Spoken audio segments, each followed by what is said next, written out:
শারদিয়া coffin, ভারাক্রান্ত মন, শেষ শ্রদ্ধা।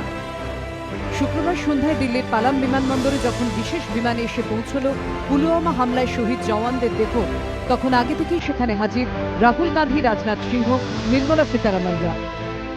একে একে বিমান থেকে নামানো হলো কফিন।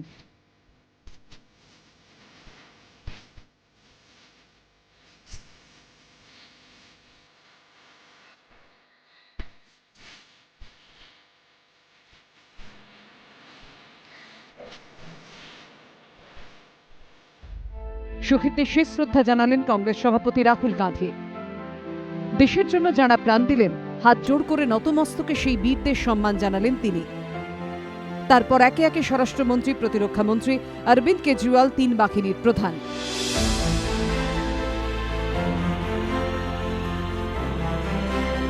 থমথমে মুখ, শক্ত চোয়াল। তারপর অপেক্ষা প্রধানমন্ত্রী। দীর্ঘক্ষণ পাশে দাঁড়িয়ে রাহুলের সঙ্গে কথা বলতে দেখা গেল সেনাপ্রধান বিপিন রাওয়াতকে। তারপর এসে পৌঁছলেন নরেন্দ্র মোদী।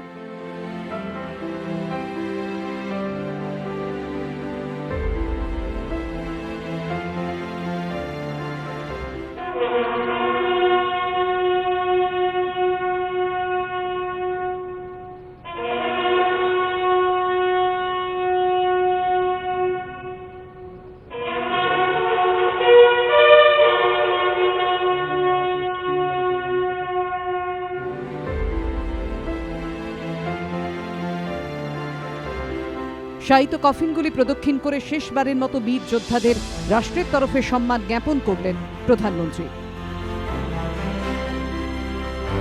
কিন্তু শ্রদ্ধা, শোক এসব তো থাকবেই।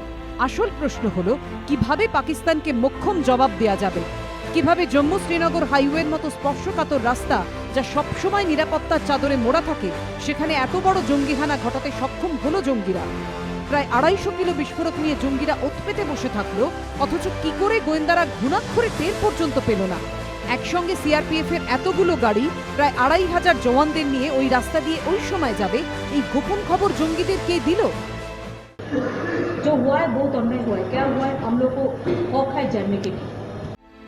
প্রধানমন্ত্রী বলছেন, দুঃখের এই সময় রাজনীতি করা উচিত নয়। কিন্তু বিরোধীরা পাল্টা প্রশ্ন তুলছে, কার জন্য 40 জন বীর যোদ্ধার প্রাণ গেল? জবাব কে দেবে? 2014 ভোটে জয়ের পরই তৎকালীন পাক প্রধানমন্ত্রী নওয়াজ শরীফকে নিজের শপথ গ্রহণ অনুষ্ঠানে আমন্ত্রণ জানিয়েছিলেন মোদী। তারপর আফগানিস্তান থেকে ফেরার সময় হঠাৎই পাকিস্তানে নেমে নওয়াজ শরীফের নাতনির বিয়ের আগের দিন তার বাসভবনে পৌঁছে যান মোদী। কিন্তু প্রধানমন্ত্রী মোদীর এহেন বন্ধুত্বপূর্ণ মনোভাব সত্ত্বেও কখনো উরি, কখনো পাঠানকোট, কখনো গুরুদাসপুরে হামলা চালিয়েছে পাক জঙ্গিরা। প্রায় প্রতিদিনই আমাদের সেনার রক্ত ঝরছে কাশ্মীরে। বন্ধুত্বের হাত বাড়ানোর পাশাপাশি সার্জিক্যাল স্ট্রাইকও চালানো হয়েছে। কিন্তু পাকিস্তান আছে পাকিস্তানে। ये सिर्फ पाकिस्तान द्वारा गोलीबारी की बात नहीं। आप अगर चाइना का भी देख लीजिएगा तो चाइना जो है हमारे सीमा के अंदर घुस जाते हैं। चुनाव से पहले 56 इंच था, लेकिन चुनाव के बाद वो बिरयानी खाने चले जाते हैं। Prime Minister take the responsibility. He said the Congress leaders are not having 56 inch. Now, whether it is proved, it has been proved that Prime Minister is not having a 56 inch. BJP সাংসদ সুব্রমণিয়াম স্বামী বলছেন, পাকিস্তানকে শায়েস্তা করতে আন্তর্জাতিক স্তরে যে ধরনের কূটনৈতিক দৌত্যের প্রয়োজন ছিল তা গত 4 বছরে হয়নি। अमेरिका हमारे साथ नहीं है, चाइना तो वैसे भी चुप है। तो अंतर्राष्ट्रीय लेवल में सिर्फ मीठी मीठी बात से चलती नहीं है, लेन देन की बात चलती है। इस 4-4.5 साल में हमने कोई ठोस कदम इसमें नहीं उठाया। প্রধানমন্ত্রী বলছেন, এই সময় রাজনীতি করা উচিত নয়। পাল্টা মুখ্যমন্ত্রী প্রশ্ন করছেন, 40 জন শহীদের প্রতি শ্রদ্ধা জানিয়ে এখন তো রাষ্ট্রীয় শোক পালনের কথা, সেই সময় তাহলে সভা কেন করছেন মোদী? पक्ष में या विपक्ष में हम सब राजनीतिक छींटाकशी से दूर रहें। इस हमले का देश एकजुट होकर के मुकाबला कर रहा है। इतना सीरियस सिचुएशन है तो ऑल पॉलिटिकल पार्टी लीडर्स को मीटिंग होना चाहिए था। क्या क्या था उसका ओपिनियन है जानने के लिए।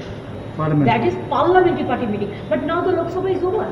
आई don't want that there should be anyone who will do the politics in this matter. এদিকে পুলওয়ামায় হামলার জেরে শুক্রবার জম্মু কাশ্মীরে বন্ধের ডাক দেয় বিজেপি। জম্মুর বিভিন্ন জায়গায় বিক্ষোভকারীরা একাধিক গাড়িতে আগুন ধরিয়ে দেয়। পুলিশের সঙ্গে তাদের খণ্ডযুদ্ধও বাধে। একাধিক জায়গায় কারফিউ জারি করা হয়েছে। এবিপি আনন্দ।